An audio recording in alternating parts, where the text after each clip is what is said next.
Hello, and welcome to my interview with David Agranoff, author of several books at this point. And I am your host, Langhorne J. Tweed. Tonight we're going to talk about Inkshares, I believe it's called, inkshares.com. We're going to talk about the Nerdist contest and the Nerdist contest. and my entry into it and why. We're going to talk about first what the contest is and then the book that I'm entering in it. All right. So let's hear a little bit about you first. Yeah, my name's David Agranoff, and I'm author of The Boot Boys of the Wolf Reich, The Vegan Revolution with Zombies, and Hunting the Moon Tribe. I also have a Wonderland Award-nominated short story collection out called Screams from a Dying World, and I recently released a collection of short stories called Amazing Punk Stories. And the contest is that I've entered is the Nerdist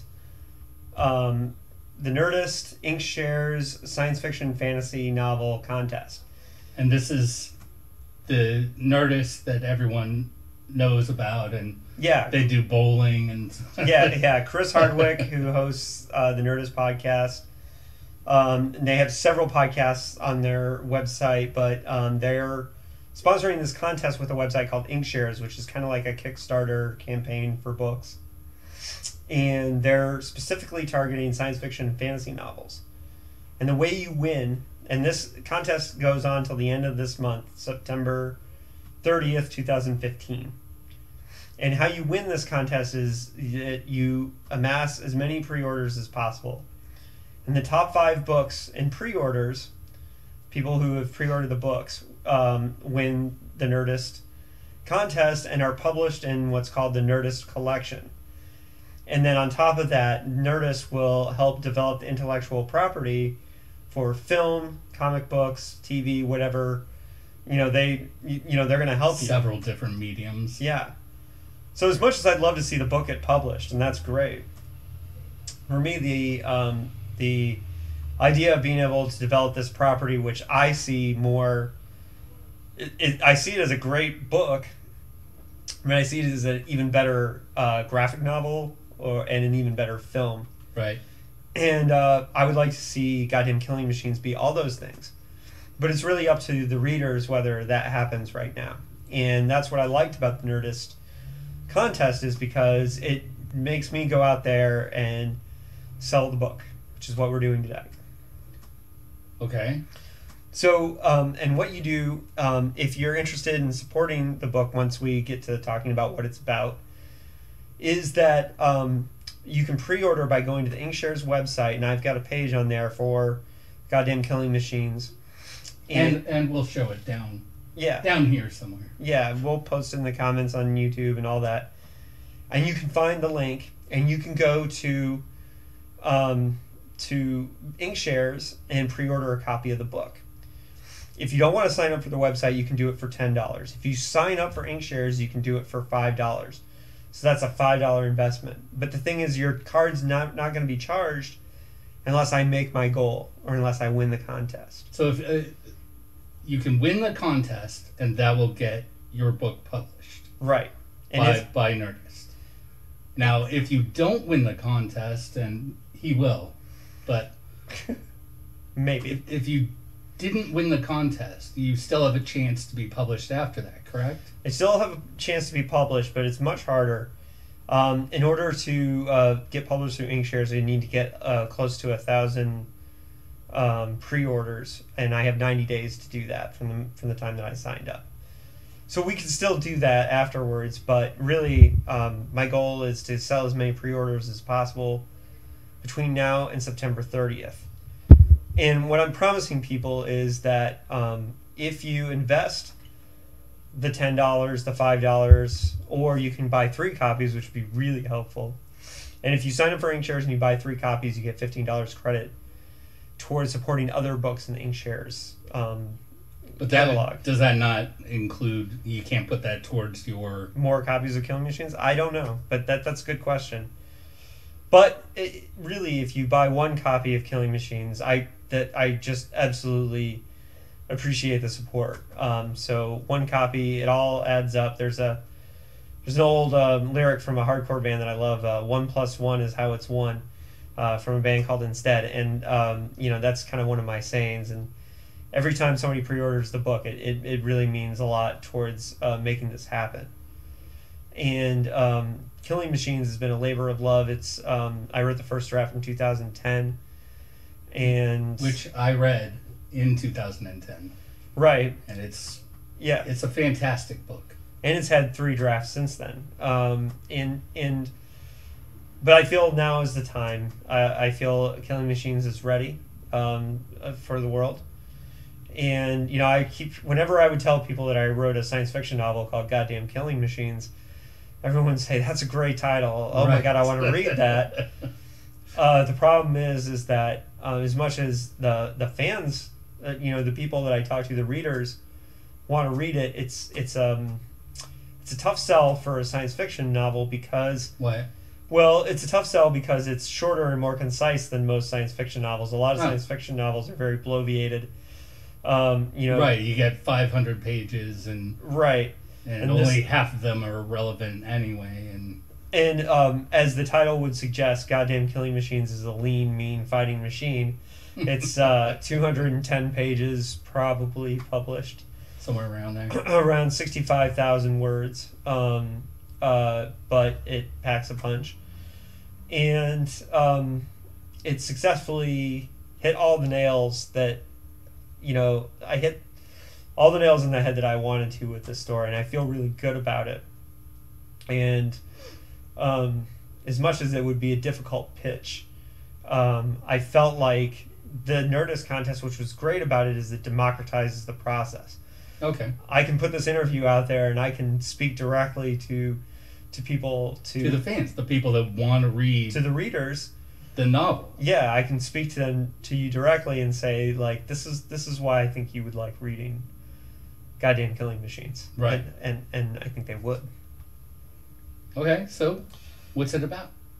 Goddamn Killing Machines. Well, basically, Killing Machines, the inspiration came from my love of 2 kinds of genre.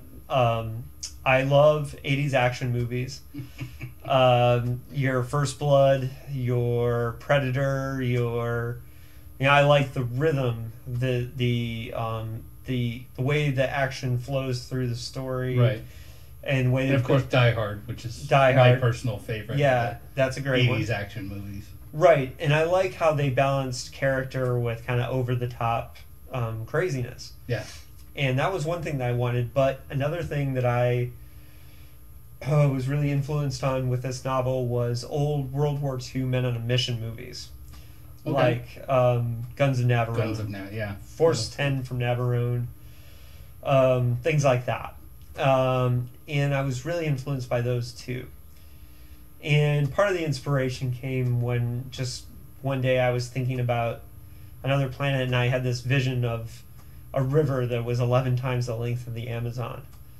And I had this picture of this mission heading down this river. And the whole story kind of came to me. But that's what, the thing it reminded me of the most was Apocalypse Now. Right.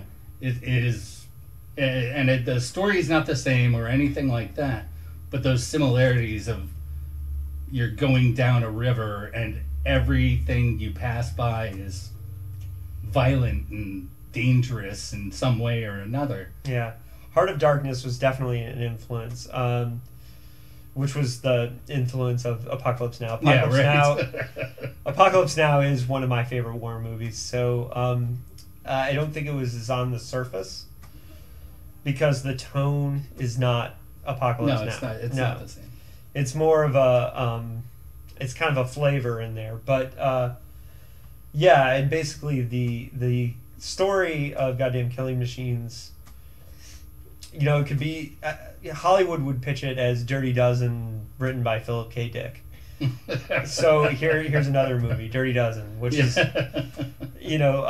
but basically it's about a team of mercenaries in the 24th century, war criminals who are facing trial for all the horrible crimes that they've done, and they are given one chance, one mission. So but the characters are basically terrorists of some sort. They're nasty people. They're just bad. I mean, they're the baddest of the bad in this future environment. And our main character is a character named Nick Jarvis, and Nick has tried to move on and tried to build a life for himself. He has a son, and he's trying to be a good person, but he can't escape the things that he did in the past.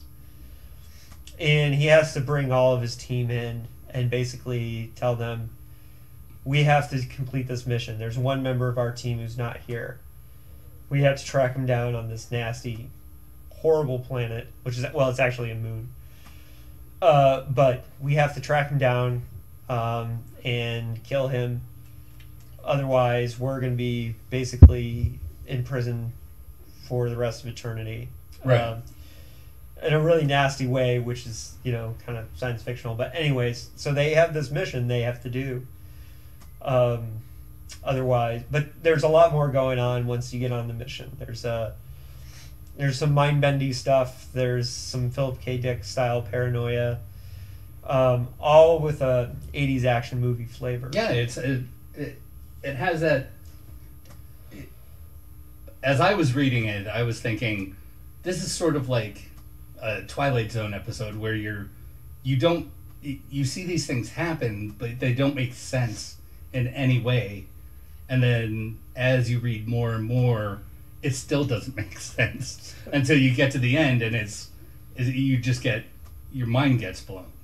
Well, and I really appreciate that because the action, I didn't relent any on the action, so it definitely has the rhythm of an 80s action movie, but it also has the mystery of something like what you're talking about. I mean, I'm also a fan of movies like Commando. I'm also a fan of movies like Jacob's Ladder. Yeah. And what I thought I could bring uniquely to Goddamn Killing Machines was something that combined uniquely the action that I love from, say, a David Morrell novel with the mystery and awe that comes from like a total mind-bendy freak out like Jacob's Ladder or like a Cronenberg movie or something like that. And that's what you don't see in most futuristic war or action-based novels. Yeah. They're always so cut and dried. This is military.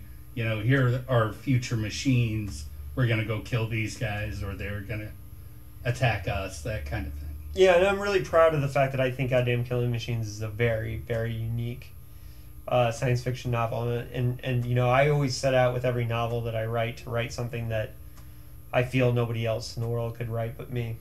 And I feel that way about this book because of the combination of the influences. I don't know how many people are equally as big a fans of Mulholland Drive as they are Commando, and or would want to combine that. I'm one. Yeah, and who would want to combine that tone? Yeah, right.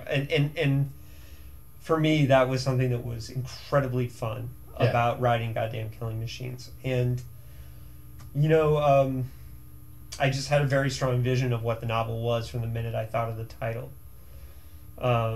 Because I knew who the team was, and I knew what they'd been through, and I knew what I was going to put them through.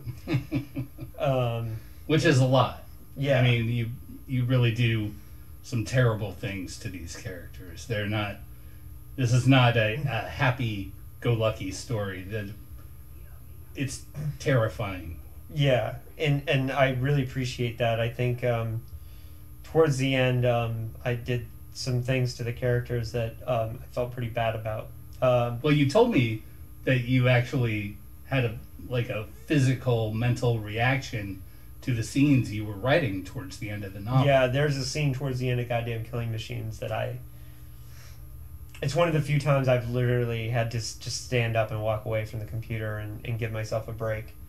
because I really kind of fell in love with one of the characters in the book, and it made it very, very hard. And I didn't wimp out, but like I did on Boot Boy. Well, that's great as a writer when when you're writing and you have a visceral reaction to the things you're writing. That's the ultimate. That's what we want to achieve with every word we write. Yeah, and I have wimped out before. There was a character in Boot Boys of the Wolf Reich I just couldn't kill. So, I've done that before. But in this one, it had to happen. And I really do feel that if people support me in this Nerdist contest and we make this happen, and that really comes down to those of you who are out there listening, it's a if not you then who, if not now then when kind of thing, because right. I'm kind of on a tight schedule. I'm on a tight schedule, and I need the support. I need people to pre-order copies of this book. Otherwise, it's probably not going to happen. At least not now. Right. In this way. But it would be great if this happened. I mean, this is like a perfect opportunity for this novel to get out there and get the support to be a movie and get the support to be a graphic novel and all those things that it could be and should be. Right. And I've kind of talked about Killing Machines as one of the ways I envisioned it was if the Canon Film Group, who made all the Chuck Norris movies in the 80s, mm-hmm. if they had hired Philip K. Dick to write a movie, and to the idea of seeing a movie of Killing Machines is almost too much for me to handle, but it makes sense, which is the reason why I went ahead and adapted the novel to a screenplay, which is very streamlined from the novel. But, kind of has to be. Yeah. But, it's up to you guys. So, do me a favor and pre-order a copy of this book. Or three. And I promise Get that extra $15 in your pocket. I promise you'll get, if you like science fiction, if you like action, you like adventure, if you like strong characters, there's a lot. And mystery and... Yeah, if you like the idea of how these genres are gelling, give it a shot, because I can't do it without you guys. And, I really appreciate anyone who's bought any of my books. It means a lot. I'm not a big household name. I'm an indie writer. Yeah. Yeah, and word of mouth is everything. So here's the other thing. If you get a chance, if you can't buy it, if you don't have the money, then share the links. Share this interview. Yeah. And hashtag join the Killing Machines. Hashtag Nerdist Contest. Hashtag Ink Shares. Let's spread the word. Because maybe somebody whose favorite movies are Commando and Mulholland Drive. Even the contest itself is just worth looking at if you're a fan of science fiction, horror, that kind of thing. Mm-hmm. This is a great idea to like you said, you basically giving everyone a democratic way to publish a book that they will love. And that's just it. If you pre-order a copy, then you're voting for this kind of material to get made. Right. And I really can't appreciate that enough. And so I think we're done with this infomercial. So stay tuned. Well, actually, yeah. Let me do the outro. Oh, okay. I thought we were going to start selling housewares. All right. Well, this has been Langhorne J. Tweed interviewing the amazing author, David Agronoff. And look at Ink Shares.